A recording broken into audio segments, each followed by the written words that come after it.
नमस्कार, आप देख रहे हैं द न्यूज पॉइंट और आपके साथ में हूं अफीफा मलिक।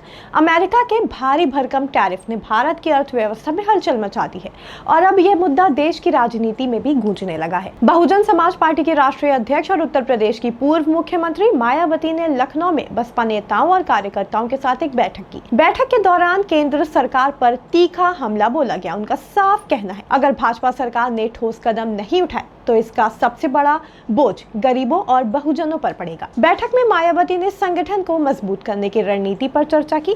जिला से लेकर बूथ स्तर तक कमेटियां बनाने और पार्टी का जनाधार बढ़ाने की समीक्षा की।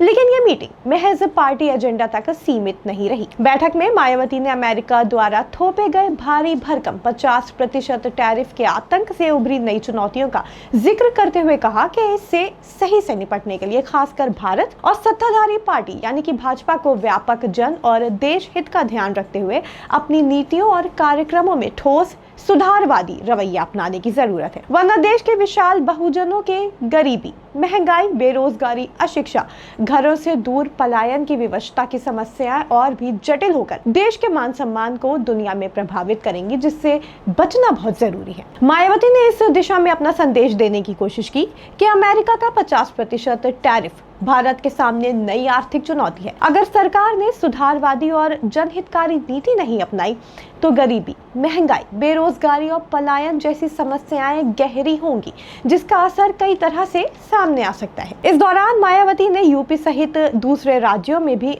अलग अलग धर्मों के पूजा स्थलों और उनके संत, गुरु और महापुरुष का निरादर करके सामाजिक, सांप्रदायिक और राजनीतिक हालात बिगाड़ने के षड्यंत्र पर गंभीर चिंता जताई। मायावती का कहना था कि संकीर्ण और सांप्रदायिक राजनीति से समाज को बांटा जा रहा है और सरकार को सख्त कानूनी कार्रवाई कर कानून का राज स्थापित करना चाहिए।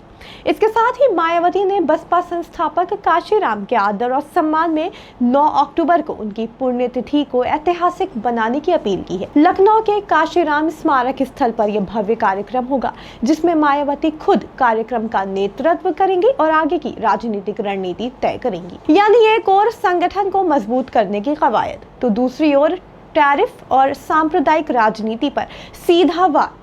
मायावती का संदेश साफ है, बसपा आने वाले समय में न सिर्फ सामाजिक न्याय की लड़ाई लड़ेगी, बल्कि राष्ट्रीय आर्थिक चुनौतियों पर भी मुखर होगी। खबरों में फिलहाल इतना ही। जुड़े रहें द न्यूज पॉइंट के साथ।